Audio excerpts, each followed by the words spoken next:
Kwa heshima kubwa tusimame kwa miguu yetu tupate kusoma neno la Mungu. Nitaomba wampatie Pastor Hamuli mikrofoni. Atatusaidia kusoma katika Timotheo wa pili sura yake ya 3 mstari wa 1 hadi wa 5. Timotheo wa pili sura yake ya 3 mstari wa 1 hadi wa 5. Na kisha kimaliza na mimi nitasoma ile Timotheo wa pili sura yake ya 4 mstari wa 1 hadi wa 8 na tunamaliza. Karibu. Timotheo wa pili sura yake ya 3 mstari wa 2 mstari wa 1 mstari wa 5 hadi wa 1 hadi wa 5. Katika jina la Yesu tunasoma. Amen. Neno la Mungu. Lakini ufahamu neno hili, ya kuwa siku za mwisho kutakuwako nyakati za hatari.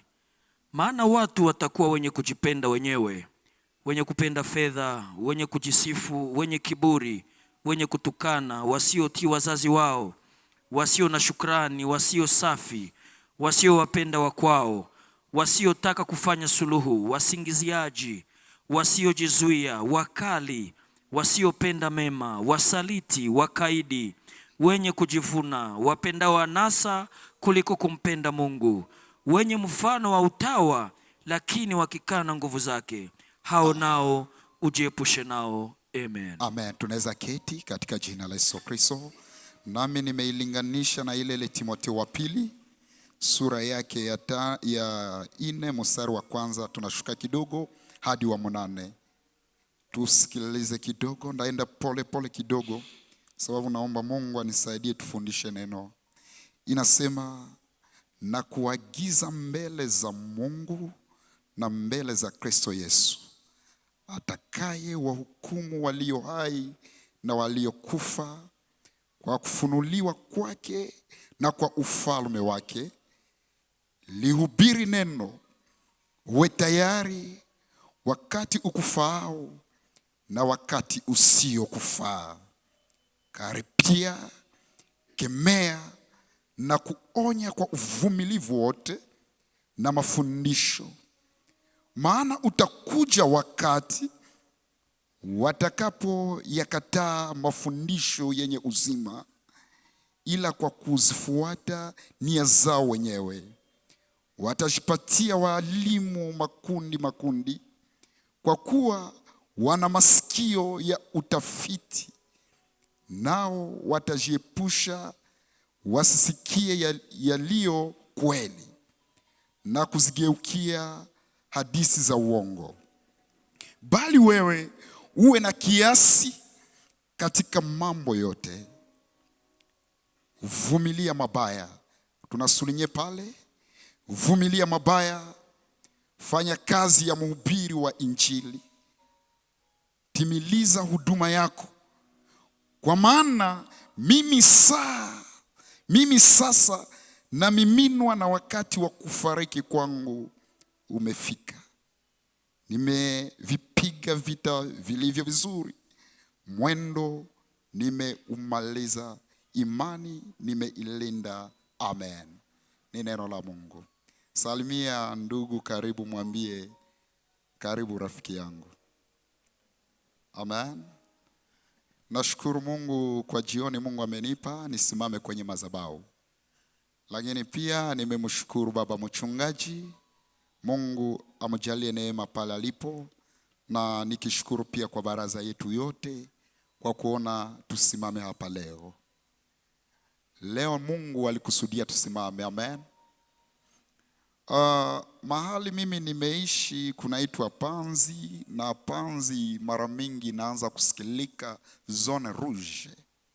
Maana yake mtu iko na lala na labda hata lamuka, na akilamuka labda talamuka ameumia vikali sana.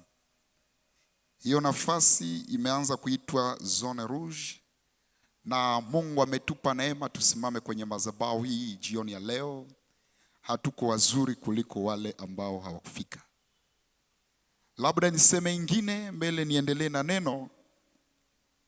Mke wangu alitamani pia awe mwimbaji kama waimbaji wengine hapa, lakini kwa kuwa tumekaa mbali na kanisa hakuwezeshwa. Kama uko na mwenzako, ambia mwenzako kaza huduma yako. Haleluya, kaza huduma yako. Amen.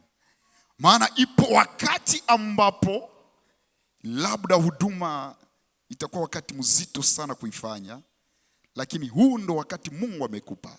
Kaza huduma ulionaye. Mungu amekuweka labda karibu na kanisa, labda Mungu amekupa neema, usichezee ile huduma. Amen. Sasa jioni nimetamani nifundishe neno la Mungu. Naomba unisikilize sana kwa makini. Usiseme mwalimu mbona anasema polepole, anatembea polepole jioni ya leo. Kwa sababu gani? Kwa sababu siku zote sio mahubiri, lakini siku zingine ni mafundisho, na siku zingine ni louange, adoration, na wakati mwingine Mungu anakuwa na mipango, lakini yote ni kwa utukufu wa Mungu. Amen. Hapa tumetoka kusoma mwandishi wa barua hii ni mtume Paulo, anaandikia Timotheo. Mtume Paulo anaandika barua yake kwa Timotheo. Timotheo alikuwa ndugu kijana wa kutaniko la Listra. Baba yake alikuwa Myunani na mama yake alikuwa Myahudi. Huyu Timotheo ambaye tumetoka kusoma habari zake, mama yake anaitwa Eunike na tate yake aliitwa Loisi. Na hawa wawili walimfundisha Timotheo akiwa mtoto mdogo habari za Kristo. Tate na mama walikaa wakimfundisha mtoto mdogo ili akomae katika Bwana, aanze kumjua Mungu. Nataka usikilize. Kuna watu ambao wamepata neema ya kuzaliwa katika nyumba ya Ukristo. Baba aliokoka, mama aliokoka, labda ni wapastor, labda ni watumishi fulani. Na hawa watoto walipata neema ya kuzaliwa ndani, lakini wakachezea neema walioipewa. Hapa kwenye tunasoma, huyu Timotheo alizaliwa katika nyumba ambapo amekaa chini ya miguu ya mama yake na tate yake wakimfundisha habari za Mungu. Na ilifika wakati fulani ambapo Paulo alitembelea nafasi inaitwa Listra. Hiyo ilikuwa safari yake ya pili akiondoka akifanya kazi ya misionari. Bwana Yesu asifiwe. Alitambua kwamba Timotheo alikuwa anapenda wa ndugu zake, alimpenda Mungu, lakini pia haiko ile tu, alikuwa pia mwaminifu katika kazi aliyoifanya. Na wakati Paulo anatembea, alipokutanana na Timotheo, Paulo aliomba aondoke na Timotheo kwenye safari zake. Ni kwa sababu Timotheo alishuhudiwa na ndugu zake. Timotheo alishuhudiwa na marafiki. Timotheo alishuhudiwa na watu waliokaa nao. Alikuwa ngali mdogo sana, lakini Paulo alimhitaji kwa sababu alimfaa sana katika huduma. Bwana Yesu atusaidie. Haleluya. Paulo aliomba Timotheo amsindikize katika safari. Na Paulo alimzoeza Timotheo ili aweze kuhubiri neno la Mungu. Alimkomalisha katika neno, alimuimarisha katika neno. Paulo alikuwa anaondoka, lakini akakutana na mtu ambaye alikuwa ameshaanza. Na Paulo alikuta kwamba huyu mtu ni mtu wa muhimu sana kwenye maisha yake. Ni nini ilikuwa kusudi ya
Tengeneza watu wengine kwa ile muda Mungu alikupatia.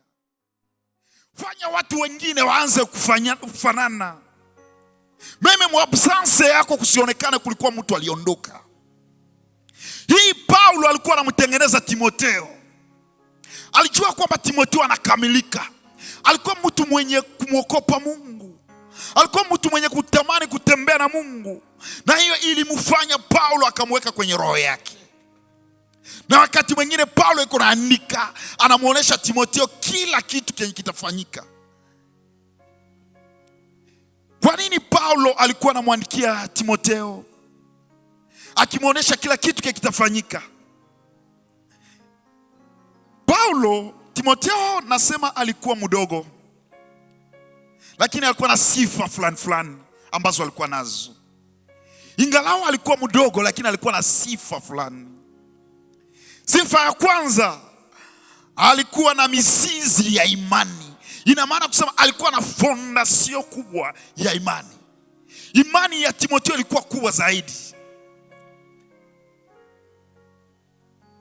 Na hii imani ilitoka kwenye jamaa yake.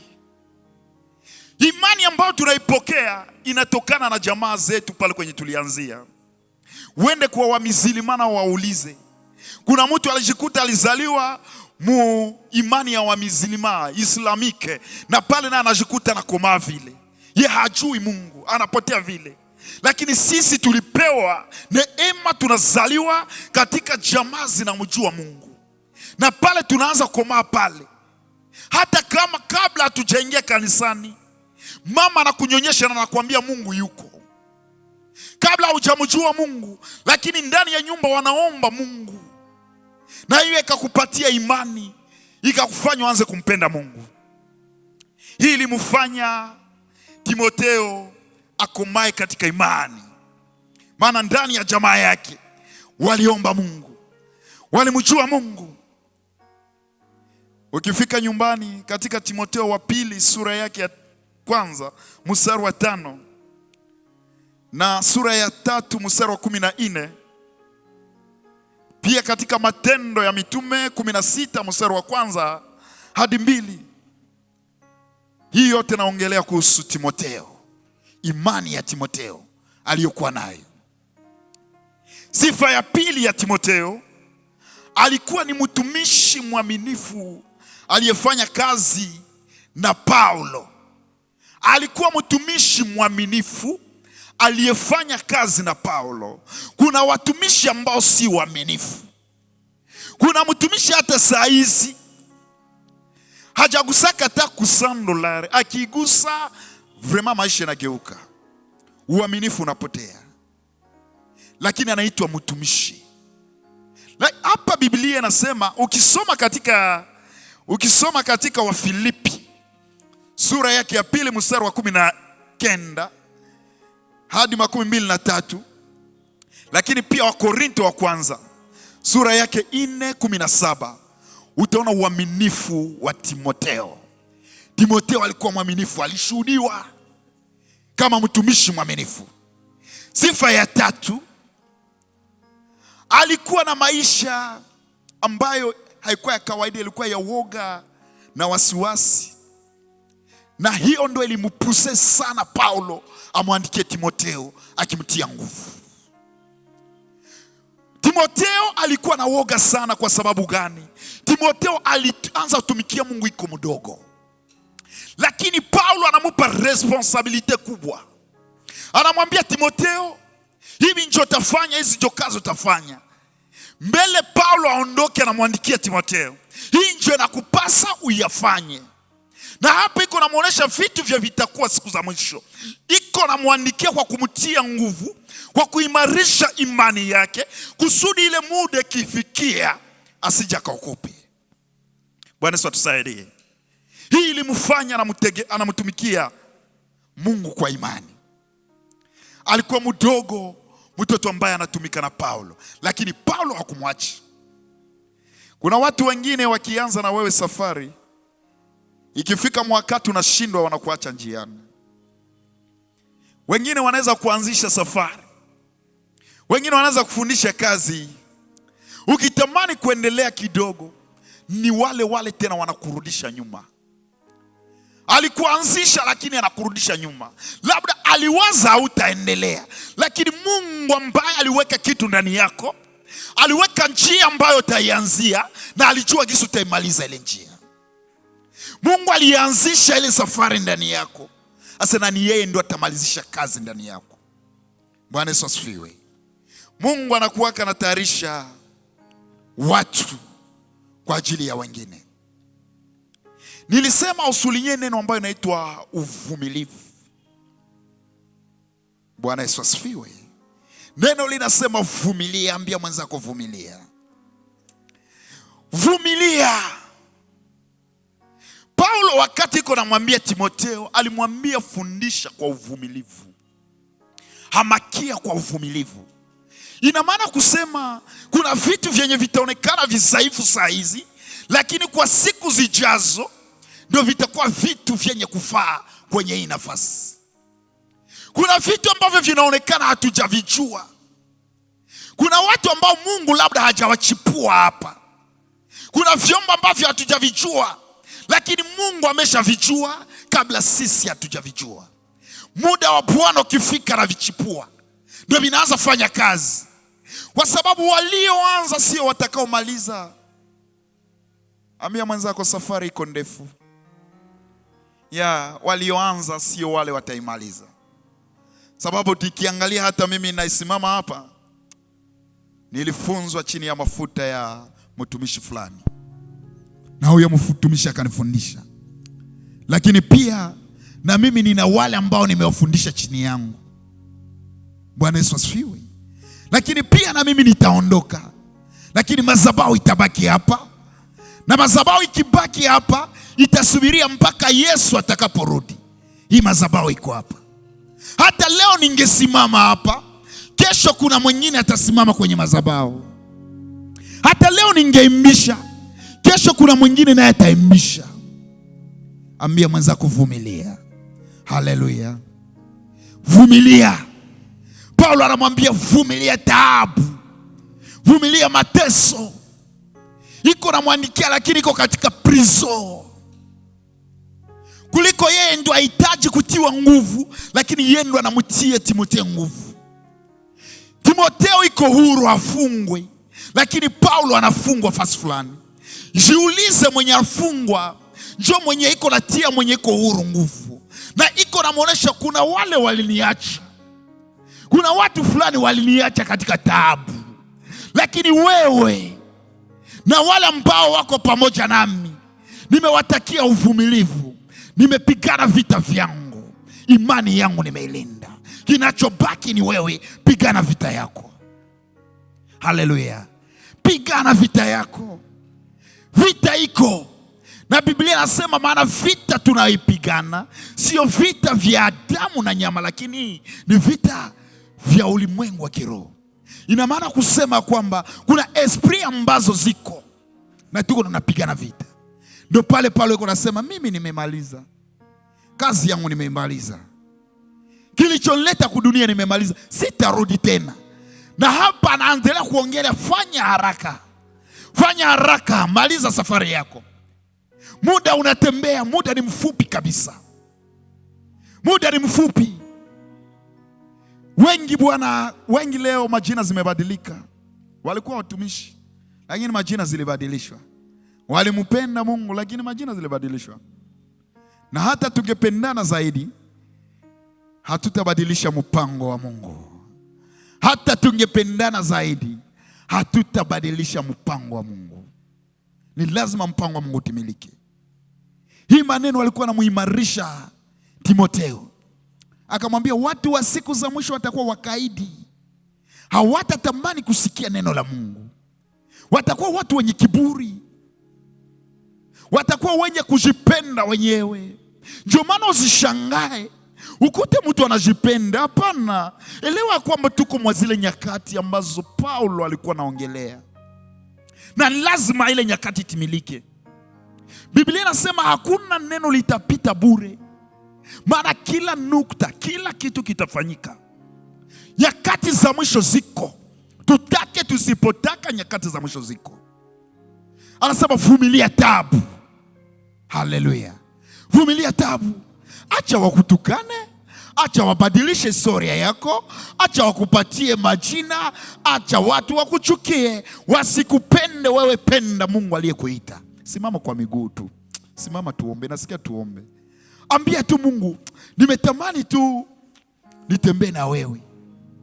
Bwana, hizi ni nyakati za hatari. Watu wako wanauana huku kwetu Panzi. Leo kunakuwa patrui. Ikienda 21 bakukamate, hawajui kama uko mwizi ama uko utauawa tu. 21 kienea, usiingie, bakia kwenye huko. Watu wako wanauana bila huruma. Ile mambo tulikuwa tunaiona ya Beni, sisi tunaanza kuishi. Yale yaliyosemeka kwenye Biblia ilikuwa kama maneno, lakini kuna wale wanaanza kuishi. Kwa nini sasa shinjo tuishi? Kwa nini sisi? Kwa nini hii kizazi? Na tunaiona na hatusikie. Biblia inasema asomae na afahamu. Kama uko pale na unahisi ya kwamba kuna woga ambayo iko na wewe ndani yako, uliamini Kristo lakini woga uko ndani, karibia hapa watumishi wa kuombea. Hautaweza mwenyewe.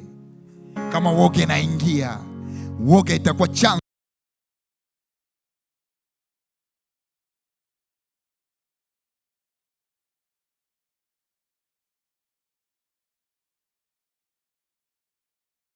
wewe uvumilia. Na mwambia fundisha neno, fanya kazi ya mhubiri. Kama vile ninavyosimama ninafundisha neno, ninafanya kazi ya mhubiri. Kuna wale wataisikia na wale hawatasikia. Maana kuna wale ambao Mungu aliwaita kwa sababu ya neno. Wote tunaweza kuingia lakini hatutatoka sawa. Nazungumza neno moja tu. Ikiwa kuna woga ili kuingia kulingana na imani yako, kuna vitu unavipitia unasikia hapana, sitaweza. Karibia hapa, kuna nguvu zitatoka mbinguni, zitashuka juu yako kukuimarisha, kukutia nguvu zaidi ili utembee na Mungu salama. Kama uko karibu, usifanye moyo wako kwa mgumu. Mimi siite mtu mwenye dhambi, naita mtu mwenye anasikia woga. Mimi siko kuita wenye dhambi wakuje, lakini nasema kuna watu wana woga ndani ya roho zao. Labda hata ndoto zinaingia na zinakuletea woga. Kuna wakati mwingine unasikia kwamba labda uko na shaka, je, nikifa leo naweza kwenda mbinguni? Je, eske kuna maswali zingine zenye uko unajiuliza hauna hata jibu. Natangazia mtu anayenisikia saizi, woga ni adui wa imani. Woga ni adui wa imani. Shetani akitafuta kuchezea, anaingizaka woga ndani yako. Na woga kiingia, hata panya ndani ya nyumba itakukimbiza. Woga ikiingia, utashindwa kuongea na watu ambao wangekuwa hata msaada kwako.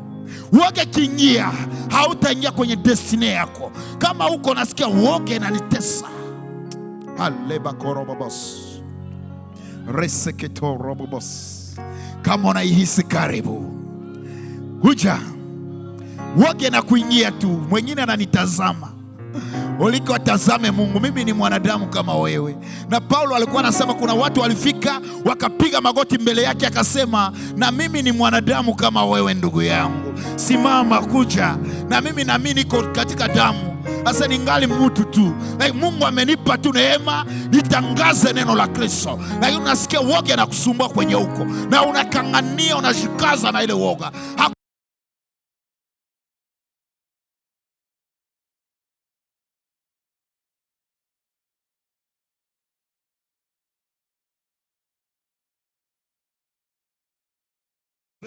Hawawezi wakampendeze, hawawezi wakampendeze Mungu, hawawezi wampendeze Mungu. Resekera babaso toro rekantore bababas rekandoro son torapantore bababas.